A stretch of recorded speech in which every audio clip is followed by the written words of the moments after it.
Muy buenos días, damos las gracias a la Dirección del Deporte Universitario por permitirnos este espacio. El día de hoy tengo el gusto de presentarles al doctor Felipe Flava López, que es residente de primer año de la especialidad de Medicina de la Actividad Física y Deportiva, el cual tratará con nosotros el tema de actividad física y salud mental. Bienvenido, doctor, y muchas gracias. Buenos días, doctora. Muchas gracias por la oportunidad a ustedes y a la Dirección del Deporte Universitario para acompañarlos y poder compartir algo de este tema. Entonces, bueno, para dar inicio de esta charla que hemos llamado Actividad Física y Salud Mental, eh, ya,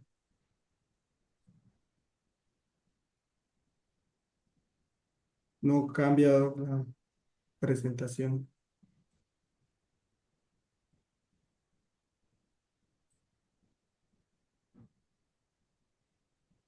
Ahí está. Pues bueno, para poder empezar, quisiera en primer lugar hacer énfasis en la declaración que tiene la OMS, la Organización Mundial de la Salud, sobre lo que es la salud. Entonces ellos lo definen como que la salud es un estado de completo bienestar físico, mental y social, y no solamente la ausencia de afecciones o enfermedades. Y dejar una anotación aquí durante la presentación, que es que las personas físicamente activas son menos propensas de padecer algún trastorno mental. Entonces ya vamos a ir hablando un poquito más al respecto. Pues, respecto a la importancia de los trastornos mentales, los trastornos psiquiátricos son actualmente un problema de salud generalizado que están afectando a una proporción muy significativa de la población mundial y aproximadamente el 22,1% de esta población llega a padecer en el transcurso de su vida de algún tipo de trastorno. Y los orígenes de los trastornos psiquiátricos involucran una combinación de factores que van desde la parte genética, la parte ambiental y factores neurobiológicos que van a favorecer el desarrollo de estos. Entonces, se han realizado investigaciones recientes en las que han explorado el papel del comportamiento sedentario en el ocio, del ocio y la actividad física en el desarrollo de los trastornos psiquiátricos. Entonces, estos trastornos sedentarios excesivos, estos comportamientos sedentarios, han asociado un mayor riesgo de desarrollar depresión y pues actualmente el desarrollo o la presencia, el auge de estos comportamientos sedentarios en el que las personas inicialmente o desencadenados principalmente por la pandemia que padecimos hace unos años, han ido en aumento estos comportamientos sedentarios y de la misma mano han ido en aumento los trastornos psiquiátricos. Entonces, el estrés mecánico y la exposición repetida a fuerzas gravitacionales creadas por el ejercicio físico nos va a favorecer a características como lo son la resistencia, la aptitud neuromusculoesquelética, la densidad mineral ósea y la fuerza física, que son factores fundamentales para que pueda existir una funcionalidad independiente, ¿sí? Para que no estemos dependiendo de otras personas más adelante. Para iniciar a hablar de los trastornos psiquiátricos, empezamos a hablar de los trastornos depresivos, que como ya lo habíamos dicho ahorita, tienen un componente biológico, psicológico y un componente social. A eso se le suman factores de riesgo como pueden ser la genética, antecedentes de episodios depresivos previos, abusos de sustancias, el desarrollo de trastornos ansiosos tempranos, la inestabilidad emocional, los trastornos de la conducta y la baja autoestima. Entonces, estos síntomas depresivos se van a ver desencadenados, se van a ver disparados y van a tener como estresor otros componentes afectivos, cognitivos, componentes somáticos y los componentes neurovegetativos. La depresión es una enfermedad que es altamente prevalente. En adultos, el trastorno depresivo mayor corresponde entre el 15 y el 18% de la población. Tiene una prevalencia anual cercana al 6% y se presenta por igual en países de diferentes ingresos. Inicia en edades tempranas. La media de presentación de estos trastornos es a los 25 años y el 40% de los casos ocurre en menores de 20 años, que precisamente pues, es la población más que todo objetivo. Es más frecuente que se presente en mujeres que en hombres, con una relación de 2 a 1, Y en atención primaria representa el episodio depresivo 1 de cada 10 pacientes valorados en atención primaria y únicamente al 50% de estos 10 pacientes se les hace un diagnóstico oportuno. A nivel como carga de enfermedad, a nivel mundial, es la tercera causa de consulta en los diferentes centros y puestos de salud. Acá podemos ver más o menos una representación gráfica de los síntomas en los que hacemos énfasis para un correcto diagnóstico de la depresión, que son síntomas que deberían estar presentes mínimo durante 2 semanas, en los que se presenta un estado de ánimo decaído, hay anedonia, que hace parte de los síntomas emocionales, la sensación de culpa, ideación suicida que puede estar dada por un plan o por un intento, la fatiga o la pérdida de energía, la alteración de los patrones del sueño, bien sea porque se presente un insomnio o se puede presentar también una hipersomnia. Esos síntomas de insomnio se pueden presentar como insomnios de conciliación, en los que la persona se demora más de lo normal en quedarse dormido sin tener un estresor, un distractor, que en muchos casos puede ser una pantalla del televisor o la pantalla del celular. Y también se puede presentar por episodios en los que se presentan múltiples despertares durante el sueño. También se acompaña pérdida del peso, pérdida del apetito o aumento de estos. Y dentro de los síntomas neurocognitivos se disminuye la habilidad de concentrarse y hay un retardo psicomotor o puede presentarse también agitación. El trastorno por déficit de atención e hiperactividad es el más prevalente cuando se habla de psiquiatría infantil. Dentro de sus principales características se encuentran la falta del control de impulsos, la dificultad para mantener la atención, la concentración y hay un exceso de actividad motora. Las primeras manifestaciones de este se presentan en la edad preescolar. Tiene repercusiones funcionales que van a ser mucho más evidentes en la edad adulta y continúa hasta la adolescencia y la adultez. Puede generar afecciones a nivel de su vida académica, de su vida laboral y también en sus relaciones interpersonales. En niños, este trastorno tiene una prevalencia de cerca del 5,3%, continúa en la adolescencia y ya aumenta casi hasta el 80%, y continúa en la vida adulta casi entre un 50 y un 60% de estos pacientes. Y pues hay que tener en cuenta que la gravedad de los síntomas de este trastorno no va a disminuir con el paso del tiempo. Este tiene una incidencia mayor en hombres, en la población clínica tiene una relación de 8:1 y dentro de la comunidad tiene una relación de 3:1. Entonces, como podemos ver acá, un poco corto se quedan los síntomas o las afecciones que pueden presentarse con el trastorno por déficit de atención e hiperactividad, de lo que hablábamos de la atención, la capacidad de enfocar, de la flexibilidad, la creatividad, la velocidad de reacción y la memoria también se va a ver alterada. Entonces, dentro de los factores que pueden desencadenar un trastorno por déficit de atención, desde la parte prenatal o perinatal se encuentran factores como la exposición al tabaco por parte de la madre, el alcohol, que tenga alguna condición insatisfactoria ese desarrollo de ese embarazo y se genere daño cerebral inútero y que tenga bajo peso al nacer. Los factores psicosociales, hay genes que también se pueden ver afectados, como son los que se encargan de regular la dopamina, la noradrenalina. En herencia, por la parte de la herencia, también han encontrado que en los gemelos hay un 75% más de riesgo de padecer trastorno por déficit de atención y diferencias neurológicas, porque en estudios muestran diferencias entre individuos con y sin trastorno por déficit de atención e hiperactividad. Entonces, las presentaciones clínicas, la que tiene una presentación en la que predomina la inatención, se presenta entre el 20 y el 30% de los casos. Hay otra presentación que tiene un predominio de la hiperactividad o de lo impulsivo, que se presenta entre el 5 y el 10% de los casos. Y las que tienen la presentación combinada, tanto de la parte de la inatención como la parte de la hiperactividad, se presenta entre un 50 y un 70% de los diagnósticos. Entonces, aquí podemos ver una representación un poco más esquemática de cómo a lo largo y en el transcurso de la vida se van a presentar los diferentes síntomas del trastorno por déficit de atención. En la edad preescolar inicia con la impulsividad y con trastornos del lenguaje y se va a asociar al trastorno negativista desafiante. En la edad escolar está el trastorno negativista desafiante y el trastorno dismórfico corporal.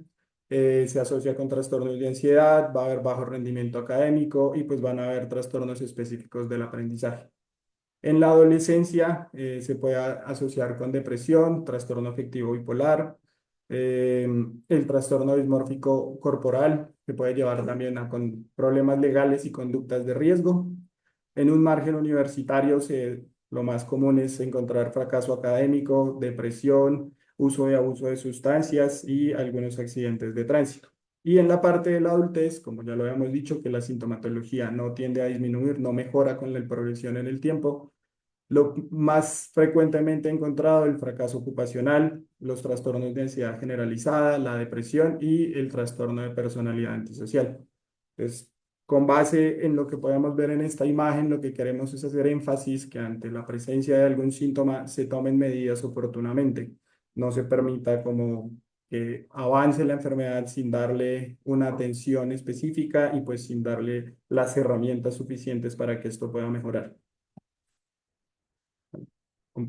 Continuando con la etapa escolar, lo más común es encontrar bajos logros académicos, pobres relaciones con sus similares, una autoestima disminuido y dificultades por conductas impulsivas.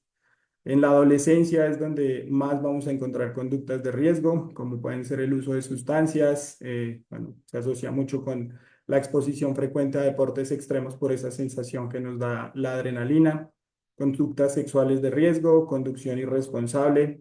Es muy frecuente que se tornen discusiones, posiciones de oposición y se tornen desafiantes ante las figuras de autoridad. Y en los adultos, los síntomas ya tienden a ser más graves, va a presentarse aún más dificultades para las relaciones interpersonales, las relaciones tanto sentimentales como laborales y en la adultez las relaciones académicas se tornan inestables.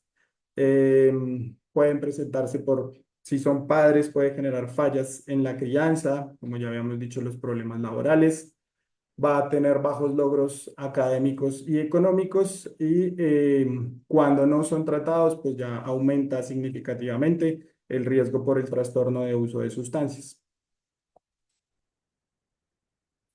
Desde la parte de la psicosis, pues que está definida como una pérdida del contacto con la realidad, se va a evidenciar por síntomas como alucinaciones, ideas delirantes, desorganización del pensamiento, desorganización de la conducta, y pues que la psicosis actualmente es una enfermedad que está afectando a cerca de 24 millones de personas a nivel mundial.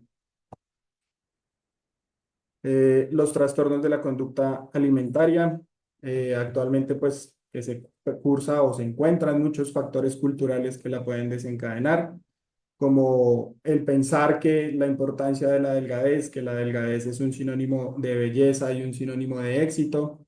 Se internaliza la idea de la delgadez y vemos la delgadez no solamente como un éxito en la salud, sino como ya lo dijimos previamente, se asocia mucho con que las personas creen que estar delgado es un éxito en la parte estética.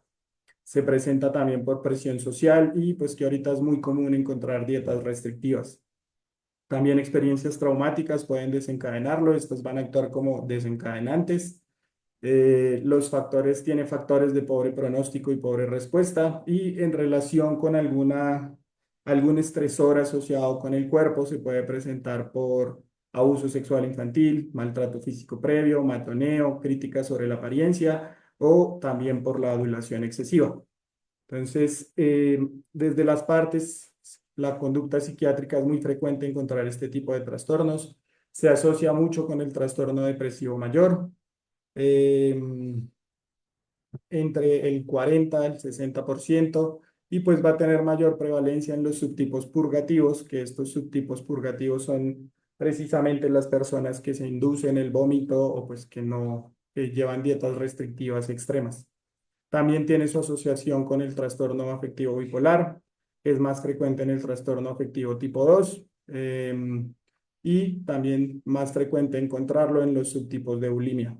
Ese trastorno bipolar se va a representar entre el 11 y el 20% de los pacientes con trastornos de la conducta alimenticia.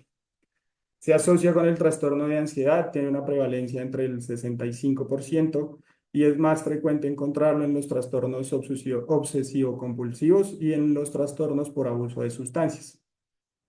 El trastorno de uso de sustancias también se asocia en mayor medida con la bulimia y así como también lo hace el trastorno del control de impulsos. Entonces, estos trastornos de la personalidad, en especial los trastornos límites de la personalidad, se van a asociar bastante con la bulimia. Entonces, esto tiene mucho que ver, esta imagen me llamó mucho la atención porque tiene mucho que ver el trastorno de la conducta con lo que estamos consumiendo actualmente en las redes sociales. Digamos lo que vale la pena que todo este tipo de guías, de apoyos, sean por una persona que tenga el conocimiento para brindarla. No quiere decir que porque a su influencer favorito, a su persona favorita para la que le ven los videos le funcionó algo, yo lo voy a copiar exactamente y tengo que verme como esa persona, ¿sí? Entonces, siempre estar en la vanguardia y buscar una persona que tenga el suficiente conocimiento, si yo no lo tengo, para que esa otra persona me pueda orientar más fácilmente.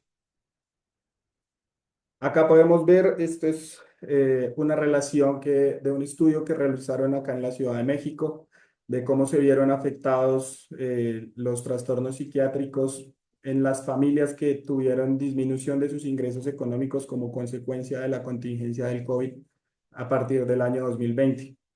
De una muestra de 1.324 estudiantes, 511 sí se vieron afectados por ello y en ellos aumentó la violencia en la contingencia, aumentaron inicialmente las ideaciones, las conductas suicidas con un 92%.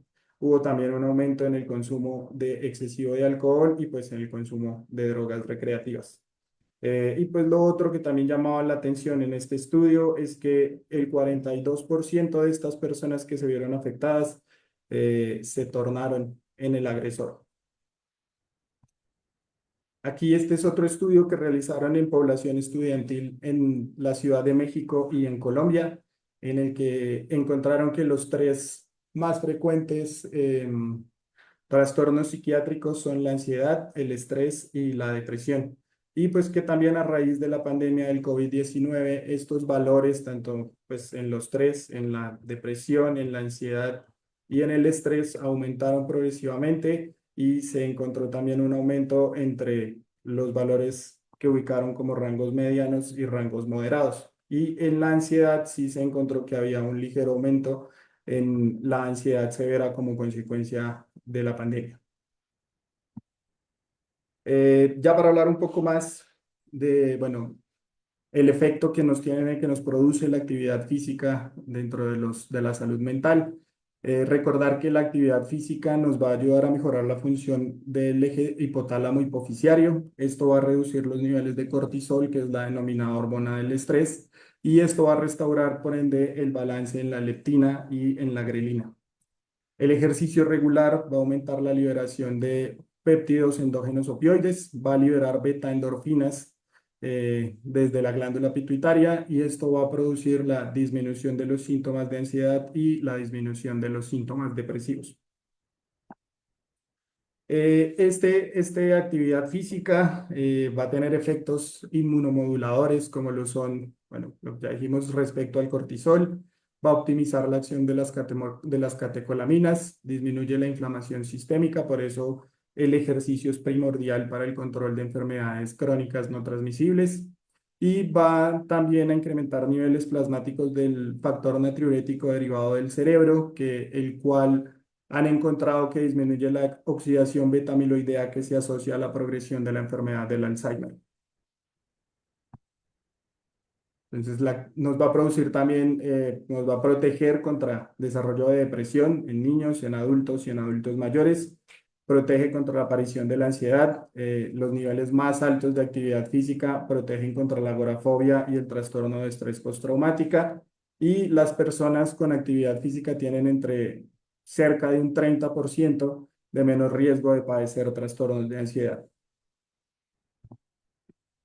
Respecto a los beneficios de la actividad física en la depresión, entonces los estudios han encontrado que caminar o correr es igual de efectivo tanto en hombres como en mujeres y que el entrenamiento de fuerza es más efectivo en mujeres y fue aún más efectivo en mujeres jóvenes para el control de los síntomas. Debe ser realizado de moderada a vigorosa intensidad y precisamente, ya que estábamos en la presentación anterior del yoga, encontraron que el yoga es mucho más efectivo en los hombres y en la población mayor para el control de los síntomas de depresión. En la psicosis, el ejercicio va a mejorar la función cognitiva, los procesos de atención, el trabajo de memoria y los dominios de la cognición, que son predictores básicos en el desarrollo de una adecuada salud socioocupacional. Y el deporte o que más asociaron o de los que más han estudiado para la mejoría de estos síntomas es precisamente también el yoga. En el trastorno afectivo bipolar, el incremento de la actividad física reduce las manifestaciones sintomáticas y la actividad física de moderada intensidad, asociado a la corrección de los malos hábitos alimenticios que traíamos, mejora los resultados a largo plazo. En el trastorno de ansiedad, el ejercicio de fuerza han encontrado que mejora los síntomas de la preocupación y ansiedad entre los adultos jóvenes. El yoga ha mejorado los síntomas de depresión y de ansiedad. Y luego de que el paciente ha realizado ese proceso de familiarización con el ejercicio que se le está prescribiendo, hay una fase de mejora de los síntomas de ansiedad. Y a medida que se ahonda en ese entrenamiento, mejoran aún más estos síntomas mientras se está avanzando con el entrenamiento. El trastorno por déficit de atención e hiperactividad, los ejercicios aeróbicos de moderada a alta intensidad han mejorado de manera significativa las funciones ejecutivas y de memoria en los pacientes. El tai chi impacta el comportamiento, impacta la función cognitiva y la interacción social en estos pacientes. Y la natación también ha tenido un efecto benéfico en la regulación de la función cognitiva y ayuda también a regular el éxito académico y las actitudes del comportamiento. Entonces, ya un poco más para terminar, hacer énfasis que la actividad física es un complemento a una terapia farmacológica, especialmente en estos pacientes que no han logrado un control de la sintomatología y que buscan, esos pacientes que están buscando también otra alternativa diferente al tratamiento farmacológico. No va a suplir los beneficios del tratamiento farmacológico o de la psicoterapia, pero sí han encontrado que en algunas ocasiones, con una adecuada prescripción del ejercicio hecha por un profesional de la salud, equipara los beneficios que produce el medicamento. En algunos pacientes, en especial en estos pacientes que se encontraban en hospitalización día en centros psiquiátricos, que son estos pacientes que van ese día, reciben su atención médica, reciben la terapia que les corresponde y vuelven a su casa, que no están internados, por así decirlo, ha mostrado un adecuado avance en el control de su sintomatología y ha logrado, como les decía, equiparar esos síntomas inicial y principalmente de la depresión. El ejercicio nos va a mejorar el patrón de sueño, que estas alteraciones del patrón de sueño, como lo dijimos previamente, los insomnios de conciliación y los insomnios con múltiples despertares son como uno de los síntomas que uno más interroga al valorar a un paciente. Y pues esta actividad física nos mejora este patrón, nos mejora que estos síntomas no se estén presentando y pues mejora también, disminuye la prevalencia de la enfermedad. Al hablar de prevención por medio de la actividad física, pues reduce, como ya lo dije, la incidencia de estos trastornos. Hay evidencia creciente de que la actividad física puede ser el tratamiento efectivo para la depresión. Esto induce e inculca también que hay un campo de acción muy grande entre los profesionales de la salud mental y entre los profesionales de la salud física, en el que pues, los avances se ven cada día, siguen apareciendo unas indicaciones, a pesar de que no hay como una dosis específica en la que se pueda hacer la prescripción del ejercicio, que digamos con esta dosis se van a suplir los síntomas del trastorno. Es muy variable persona a persona, obviamente siempre es la individualización del tratamiento y de la formulación y sobre todo en la prescripción del ejercicio, pero pues sí tiene un beneficio muy grande. Y pues decía que de esto la cantidad óptima de actividad física para reducir la aparición de los síntomas depresivos circula entre los 1.800 y los 3.000 METs por semana. Entonces, recordemos que una actividad sedentaria es aquella en la que se están consumiendo menos de 1,5, menos de 2 METs en dicha actividad. Entonces, eh, recordar, pues ya para acabar, que el ejercicio es una forma útil de reducir los trastornos de salud mental. Aborda los factores estresantes y desencadenantes de estos trastornos y desarrolla un sentido más equilibrado e integrado de cada uno, de uno mismo, se interioriza y pues de esta manera también se favorece la resolución de los síntomas. Y para terminar, bueno, vemos que esta imagen que nos deja muy resumidos los beneficios que nos brinda la actividad física, disminuir los niveles de estrés y ansiedad, potenciar las habilidades cognitivas, ralentiza la aparición de enfermedades neurodegenerativas, como ya lo dijimos con el Alzheimer, mejora la autoestima y la confianza, libera endorfinas, que nos va a generar una sensación de bienestar.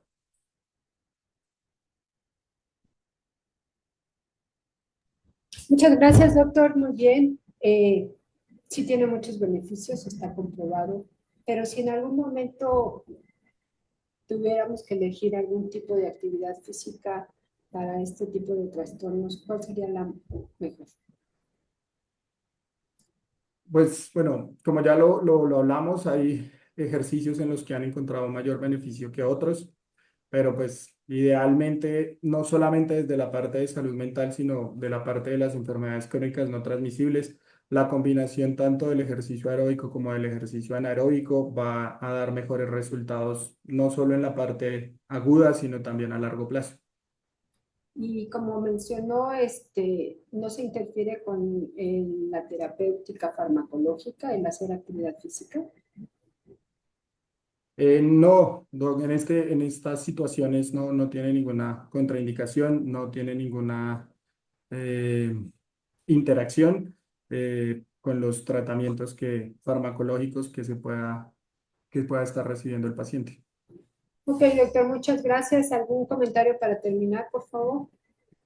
No, nuevamente darles las gracias, hacer aquí el énfasis en que obviamente todos aprovechar la oportunidad que tienen, que bueno, yo lo digo desde mi punto de vista personal, que vengo de afuera de México, que se cuente con esta unidad de medicina del deporte, que se cuente con esta unidad a donde pueden asistir a hacer sus valoraciones y su prescripción del ejercicio, la manera en la que siempre lo reciben a los pacientes, que siempre se les brinda una muy buena atención y que la aprovechen. Digamos que no en todos lados se cuenta con esta facilidad y pues en algunos sitios donde se cuenta y no se aprovecha, pues sí limita mucho el avance en este tipo de tratamientos.